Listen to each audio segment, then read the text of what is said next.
Hi everybody, welcome to this Photoshop tutorial. Today we're going to be looking at light flares. Sometimes it's ideal if you can have a small flare somewhere so it looks like the sun's just reflecting off something, or in fact it's the sun itself. So the first thing I'm going to do is I'm going to create a new layer. Select on this layer, foreground colour to white, get a brush tool, and you want to get yourself a reasonable size. It's probably a bit too big. Left and right bracket keys to size down. I'm going to put a dab of paint on there like that. I'm going to make a copy of this layer. I press Ctrl J and Ctrl T to transform, and I'm going to press the Shift and the Alt key. I'm going to increase the size of this second one, something like that. Press Return to take that change. I'm going to select both of these layers. I'm going to change the blending mode to linear dodge. This first one, rename to center, and outer. And these are going to be our two parts of our flare. This is going to be a center of flare. This is going to be our outer glow, if you will. Now I'm just going to turn this top one off. I'll just look at this center one first. Now if we use the fill slider, you can see it has the effect of becoming more intense the higher the fill rate. So I think we'll probably stop somewhere around about there, around about 56%. And we'll probably leave the opacity as it is at the moment. Now I'm going to turn this second one on. This second one, I'm going to change the fill rate quite a bit lower. Somewhere around about there looks fine for the moment, and I'm going to reduce the opacity on this one as well. I'm going to take the opacity down quite low.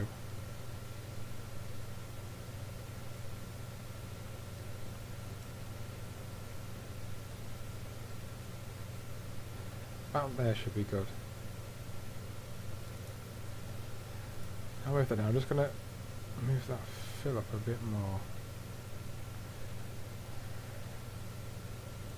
Right, I think that'll do us for now. So you can already see that effect that it's having. It's as if the sun's reflecting off this part here and coming down. Now it is quite a white light. On this particular photo, that's probably a good thing. It suits the picture. But you can add a hue saturation to these. Now I'm going to do this. I'm just going to put a very slight yellow tinge on there. So what we're going to do is, on our hue saturation, I'm going to click colorize, saturation all the way up. And I'm going to go for like an orangey yellow colour like that. I'm going to take the lightness down because you do get these really white points in there. So I'm just going to bring that down some way, so about there. Now obviously this is affecting all the pictures, so what I'm going to do is I'm going to press Alt and hover between the two lines. I'm going to attach that to that layer.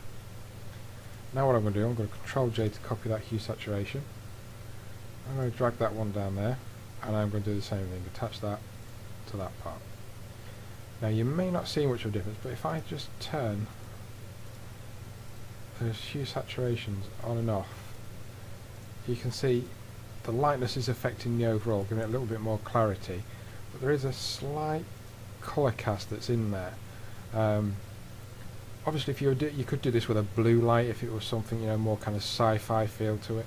Obviously you could make it really, really yellow if you were doing something like a landscape, but for this, just a slight hint at the colour I think is enough.